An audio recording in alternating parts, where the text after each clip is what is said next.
Assalamualaikum warahmatullahi wabarakatuh. Saya Alivia Putriana dengan NIM 090401210050. Saya akan mempresentasikan tentang krisis nilai Pancasila pada masa Orde Lama dan masa Orde Baru. Pancasila adalah ideologi dasar bangsa Indonesia, yaitu sebagai nilai-nilai yang mendasari segala aspek kehidupan masyarakat Indonesia.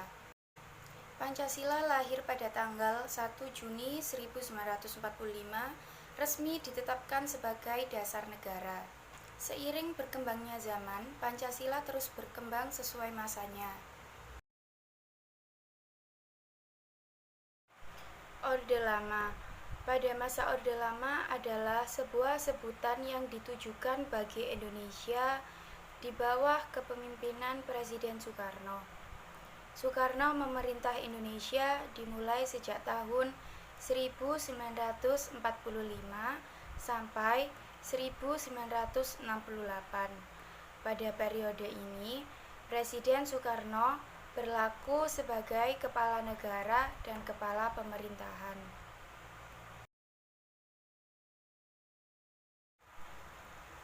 Pemberontakan APRA atau Angkatan Perang Ratu Adil, kelompok milisi pro-Belanda yang muncul di era Revolusi Nasional. APRA dibentuk dan dipimpin oleh mantan Kapten KNIL atau Tentara Hindia Belanda Raymond Westerling. Mempertahankan bentuk negara federal karena menolak Republik Indonesia Serikat atau RIS yang terlalu Jawa sentris di bawah pimpinan Soekarno dan Hatta.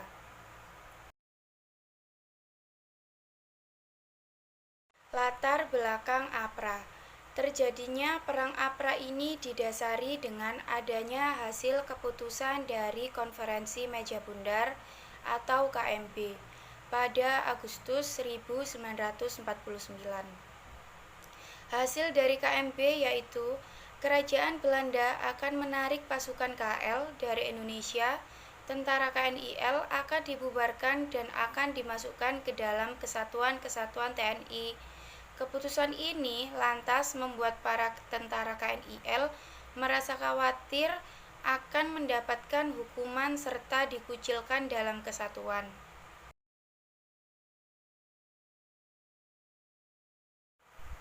Asal-muasal APRA.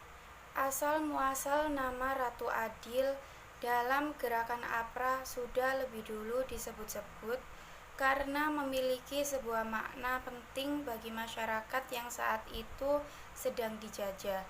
Ratu Adil menjadi ideologi di Jawa Tengah dan Jawa Timur, menitikberatkan akan datangnya juru selamat yang akan membawa kesejahteraan pada suatu masa karena Ratu Adil sangat diyakini oleh masyarakat. Kapten Westerling pun memanfaatkan nama tersebut guna menarik dukungan dalam melancarkan rencananya.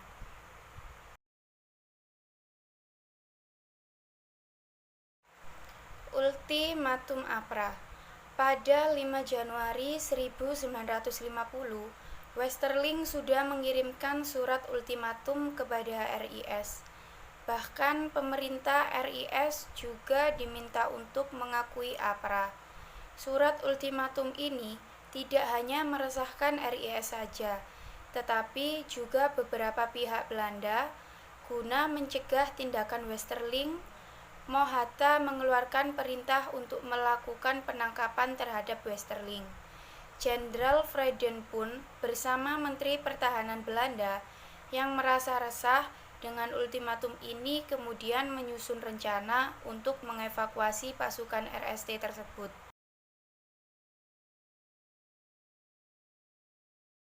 Akhir pemberontakan APRA.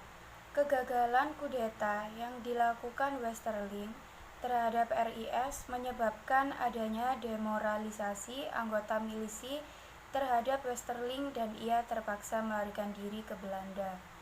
Larinya Westerling ini kemudian membuat APRA berdiri sendiri tanpa adanya seorang pemimpin yang kuat.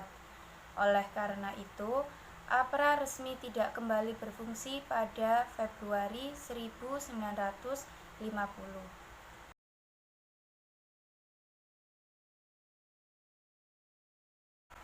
Masa Orde Baru. Berakhirnya Orde Lama pada tahun 1996 adalah pertanda dimulainya Orde Baru dengan penyerahan posisi kepemimpinan Soekarno kepada Soeharto. Berlangsungnya selama 32 tahun, prinsip yang diterapkan Orde Baru adalah tekad untuk menciptakan negara Indonesia yang mengabdi pada kepentingan rakyat untuk menciptakan negara Indonesia yang mengabdi pada kepentingan rakyat serta meletakkan nilai-nilai Pancasila dan UUD 1945 sebagai dasar pengambilan keputusan.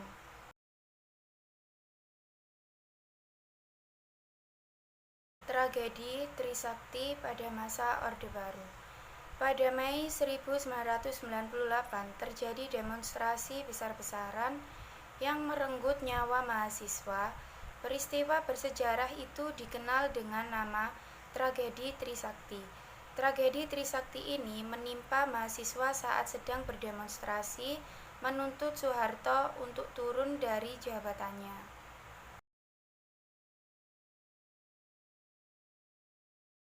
Latar belakang.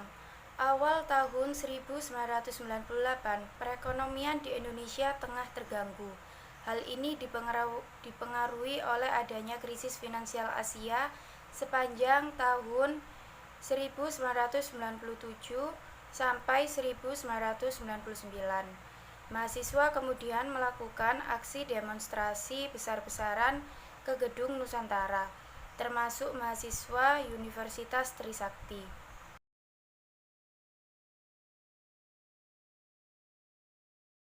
Kronologi Trisakti. Para mahasiswa melakukan aksi damai dari kampus Trisakti menuju Gedung Nusantara pukul 12.30. Kemudian aksi mereka dihalangi oleh Polri yang disusul dengan kedatangan militer. Beberapa mahasiswa kemudian mencoba untuk bernegosiasi dengan pihak Polri. Akhirnya pukul 17.15, para mahasiswa bergerak mundur. Pergerakan ini diikuti dengan majunya aparat keamanan. Aparat keamanan pun mulai menembakkan peluru mereka ke arah para mahasiswa. Karena panik, mereka tercerai-berai. Sebagian besar melarikan diri dan berlindung di Universitas Trisakti. Aparat keamanan tidak berhenti melemparkan tembakan peluru mereka. Satu persatu korban mulai berjatuhan dan dilarikan ke rumah sakit.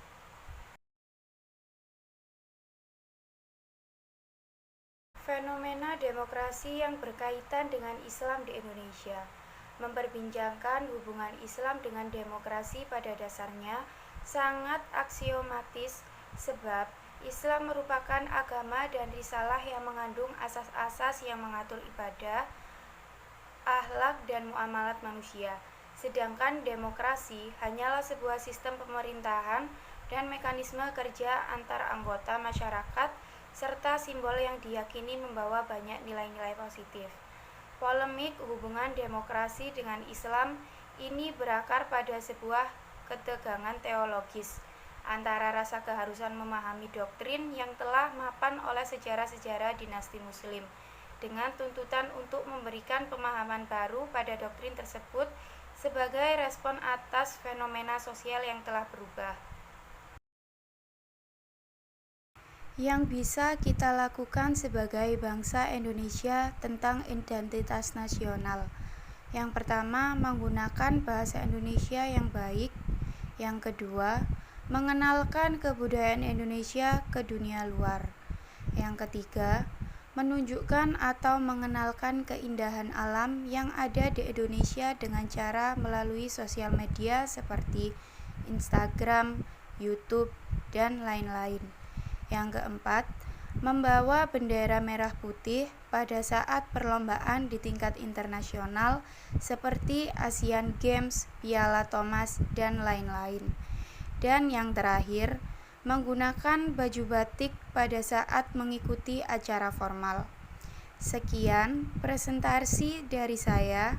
Wassalamualaikum warahmatullahi wabarakatuh.